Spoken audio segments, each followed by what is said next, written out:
안녕하세요, 여러분. 해천대방 부동산입니다. 오늘은 이제 분양권 많이 받는 질문 모음 이제 2탄을 준비해 왔고요. 저번 영상에서 이제 1번부터 4번까지 설명을 드렸었고, 오늘은 이제 5, 6, 7, 8번을 설명을 드릴 텐데, 저번 영상에서 이제 한번 말씀을 이제 드리고 넘어갔으면 좋았던 게 이제 2번에서 이제 저는 대출이 얼마나 나오나요? 부분에서 이제 아파트 가격에 대한 부분을 얘기를 안 했었는데, 예를 들면 이제 보금자리론 같은 경우에는 이제 한 6억 이하의 아파트가 이제 보금자리론이 가능한 건데, 이제 6억이 어떻게 매겨지는 거냐? 분양가에다가 확장비까지 포함한 금액으로 해서 6억보다 아래면은 이제 보금자리론을 받으실 수가 있습니다. 그리고 4번은 뭐 중도금 대출 잘 나오나요 부분에서 이제 처분 조건에 대해서 말씀 안 드렸는데, 요즘은 이제 중도금 대출을 받을 때 처분 조건으로 이제 받아야 되는 상황이 왔어요. 근데 이제 예를 들어 가지고 내가 잔금 때 중도금 대출 받았는데 기존 주택 처분 안 했다. 그러면은 3년 동안 주택담보대출을 받으실 수 없는 페널티가 주어질 수가 있어요.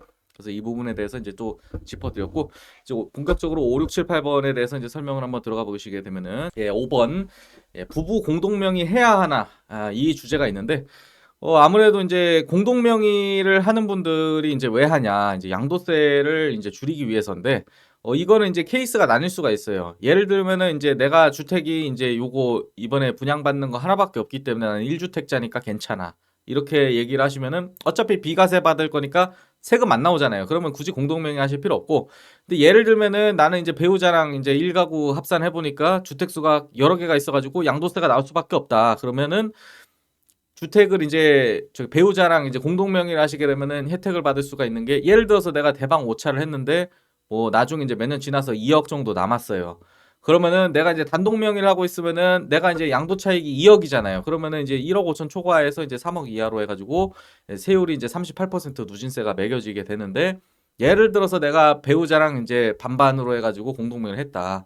그러면은 이제 양도 차익은 이제 2억이지만 2억이 이제 50% 지분씩 해서 1억씩 이제 양도 차익에 남게 되면은 8,800만 원 초과해서 1억 5천만 원 이하 구간으로 가면서 이제 뭐 양도 세율이 이제 35%로 뭐 이제 줄어들게 되면서, 누진 공제액이 이제 1,544만 원이 이제 누진 공제가 되는데, 이게 이제 두 명이 되게 되면 누진 공제가 더블로 들어가잖아요. 그러니까 이제 3천만 원 정도의 누진 공제액을 받을 수가 있다.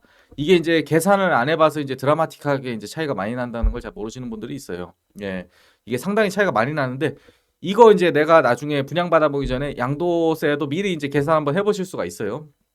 이거 같은 경우에는 지금 요즘에 인터넷 얼마나 잘 돼 있습니까? 그 부동산 계산기라고 이제 쳐보시게 되면 인터넷에 이제 양도소득세 계산해주는 사이트가 나오는데, 여기서 이제 내 조건을 쳐보시게 되면은 뭐 예를 들어서 뭐 이제 주택 뭐 언제 취득했고 뭐 나는 1주택자고 2주택자고 이런 것들 이제 여기다가 다 적어가지고 사이트 이용해 주시면은 대략적으로 이제 내가 양도세 얼마 정도 나올 수 있겠고, 혼자일 때랑 두 명일 때랑 얼마나 차이 나는지까지도 비교가 가능하시니까 이 사이트 애용하시면 좋을 것 같고요. 이제 두 번째로 이제 공동명의 나중에 해도 되겠지, 이 부분이 있는데, 공동명의는 이제 결론만 말씀드리면은 조금 이제 빨리 하시는 게 좋다. 그러니까 계약 때 공동명의를 하시는 게 좋다고 말씀드릴 수가 있어요. 왜 그러냐? 이제 내가 아파트 청약이 당첨이 됐어요. 근데 내가 이제 아내랑 공동명의를 하려고 하면은 이제 아내한테 이제 공동명의 해주는 게 사실은 이제 요게 증여로 봐줄 수가 있습니다. 예를 들어서 내가 이제 잔금 시점이 다가와서 잔금 때 아내랑 내가 공동명의를 해야지 하게 되면, 예를 들면 내가 이제 6억짜리 아파트를 하는데 잔금 때 아내랑 공동명의 해야지 그러면 내가 이제 50% 떼주게 되면은 3억을 증여한 것처럼 보이게 되잖아요. 근데 이 계약금 당시에 뭐 예를 들어서 계약금 10% 6천만 원이면은 요거 했을 때는 뭐 아내한테 이제 50% 증여해봐야 3천만 원 정도밖에 증여를 안 하게 되는 거기 때문에 이제 트러블이 생길 만한 좀 이렇게 요인이 좀 많이 줄어들게 되는 거예요. 그래서 아무래도 이제 중도금 대출 받을 때 이전에 하시는 게 조금 더 편할 거고, 왜냐면은 이제 중도금 대출 뭐 공동명의로 하면서 이제 또 그 부분에 대해서 심사를 한번 더 받아야 될 수도 있기 때문에, 그런 이제 골치 아픈 거를 피하시기 위해서도 계약금 당시에 공동명의를 미리 해놓으시는 게 좋고, 그리고 뭐 이제 중도금 대출 받을 때 부부 공동으로 해서 이제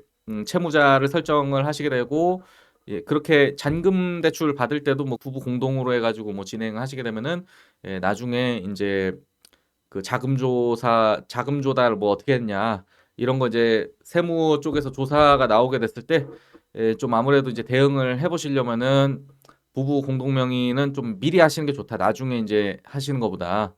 그렇게 이제 말씀을 드릴 수가 있겠고요. 그 뭐 이제 좀 중요한 사항이라고 하면 갑자기 이제 요즘에 이제 새로 등장했는데 이게 24년도부터 적용돼서 이거 모르시는 분들이 많아서 이것도 같이 갖고 왔는데 이제 부모님이 예전에 이제 자식한테 얼마 줄 수 있냐 했을 때 이제 5천만 원 줄 수 있다 그랬잖아요. 근데 요게 이제 갑자기 1억이 늘었습니다, 여러분. 그 24년도부터 이제 시행이 되고 있는데 혼인했을 때 그리고 이제 출산했을 때 이제 1억을 지금 이제 증여세 없이 줄 수 있다. 근데 예를 들면 이제 혼인을 했을 경우에는 이제 혼인 전 2년 후 2년 이제 해서 전후 2년이 이제 1억을 받을 수 있는 시기고 그 다음에 이제 출산의 경우에는 이제 전은 안 되고 출산하고 나서 2년 이내에 1억 받는 것까지는 증여세 내지 않는다고 이제 신설이 법이 됐고요. 근데 이제 착각하실 수 있는 게 혼인과 출산 이제 각각 뭐 1억씩 받아서 난 2억 받아야지 이게 아니고 이제 혼인이나 출산 합쳐가지고 이제 1억밖에 받으실 수 없다는 거. 이 부분에서 실수하시면 안 되고. 근데 어쨌든 이제 부부라는 거는 두 명이잖아요. 그러니까 이제 예를 들어서 이제 남편이 이제 저기 1억 5천 받아오고 그리고 이제 아내가 1억 5천 받아서 최대 이제 3억까지 증여세를 내지 않을 수 있는 방법이 생겼다. 이거는 이제 제가 이제 아는 고객 중에서 이제 100억 가지고 계신 분이 계신데 자녀분한테 어떻게 하면 이제 세금 안 내고 내가 조금 더 챙겨줄 수 있을까 연구하시는 이런 분인데 이분은 이제 24년도부터 이거를 알고 계셔가지고 바로 이거 되자마자 자녀분한테 1억 보내주셨습니다. 그래서 요즘에 이제 자녀분들 집 살 때 이런 거를 많이 이용하시게 되면은 이제 세금 안 내고 이제 자녀분 집을 사주실 수도 있다. 이런 부분이 있었고요. 그리고 이제 7번에 분양권을 받았는데 이제 기존 주택을 언제까지 팔아야 되나요? 이제 이게 있습니다. 분양권도 요즘에 주택으로 보기 때문에 일시적 1가구 2주택에 적용이 됩니다. 근데 일시적 1가구 2주택이라고 하면은 뭡니까?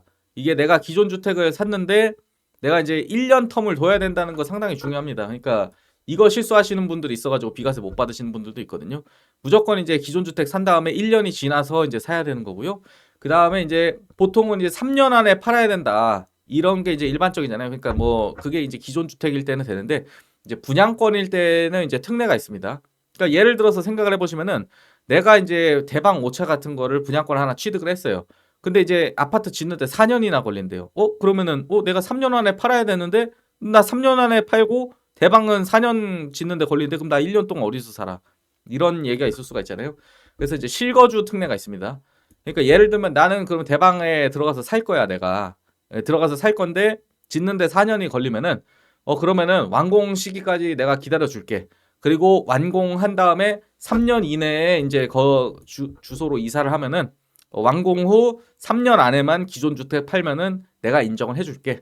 라고 이제 법이 생겨가지고 일시적 1가구 2주택은 이런 식으로 이제 실거주만 하신다고 하시면 이런 식으로 이제 주택 처분 기간이 상당히 늘어날 수가 있습니다. 예를 들면 뭐 대방 오차 같은 경우에 뭐 이제 짓는데 4년 걸리고 입주해가지고 또 살아서 3년의 시간을 벌면은 뭐 최장 7년까지도 뭐 1가구 2주택의 기간이 연장이 되실 수가 있는 놀라운 이제 특례가 있다는 걸 아실 수는 있는데 근데 문제는 그거죠. 이제 기존 주택 대출 같은 거를 받으신다 그러면 기존 주택 처분을 뭐 6개월 내에 뭐 해야 된다든지 뭐 이런 부분이 이제 대출하고 상충되는 부분이 있을 수는 있기 때문에 무조건 이제 1가구 2주택만 맞춘다는 생각을 하지 마시고 대출까지도 좀 고려를 하시면서 종합적인 판단이 필요하다고 생각합니다.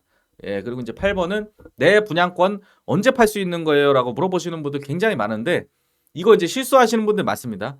그러니까 뭐냐면은 예를 들면은 이제 이거 양주역 제일풍경채 같은 경우에는 이제 6개월이었어요. 그건 이제 분양가 상한제도 아니었었고 그냥 기타 지역에 해당이 되기 때문에 이제 6개월의 전매 제한 기간을 가졌는데 이런 이제 공공택지에 짓는 아파트들 있잖아요. 뭐 예를 들어서 A 몇 블록이다. 뭐 이런 식으로 해서 이제 회천지구나 뭐 옥정지구 쪽에 A 몇 블록 이런 친구들은 다 이제 분양가 상한제였잖아요. 그런 경우에는 이제 공공택지 쪽에 분양가 상한제 적용을 받기 때문에 전매 제한 기간이 3년이에요.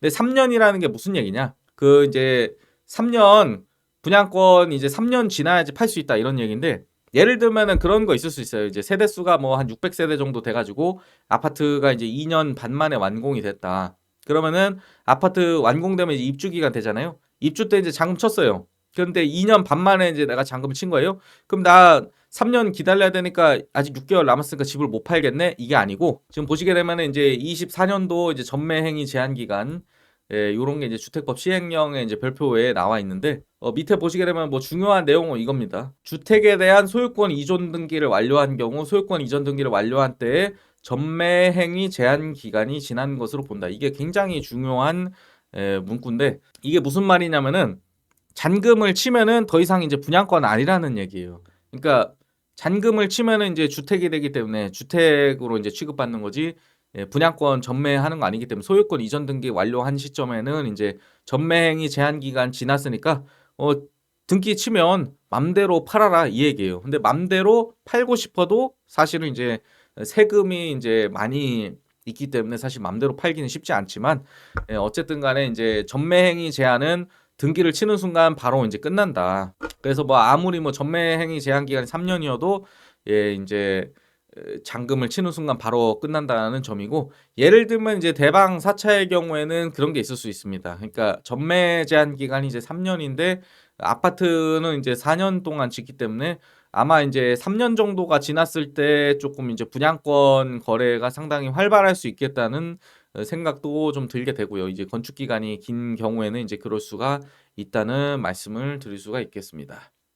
그래서 어쨌든 간에 이제 잔금 치면은 전매 제한 기간은 생각할 필요가 없다. 이게 이제 좀 핵심적인 내용이었고 사실 이제 오늘 얘기한 것 중에서는 이제 7번 뭐 일시적 1가구 2주택 이 부분이 이제 제일 중요했다고 생각을 하고요. 그리고 이제 제가 이제 1번부터 8번까지 저번 영상까지 해서 이제 소개를 해드렸어요. 근데 예를 들면 이제 이것 말고도 상당히 이제 중요하게 다룰 수 있는 부분들이 또 있을 수가 있습니다. 그래서 여러분들이 혹시 이제 보신 다음에 궁금한 점이 있으면은 댓글을 이제 달아주시게 되면은 만약에 이제 제가 또 필요하다고 하면 3탄 영상도 제작을 해야 될 것 같다는 생각이 들고요. 여러분 이제 영상 유익하셨다고 하면은 이제 구독과 좋아요 눌러주시고 저희 또 이제 그런 댓글 달아주시고 뭐 그러면 저한테 이제 힘이 되기 때문에 제가 다음 영상 제작하는데 이제 또 열심히 해보도록 하겠습니다. 감사합니다.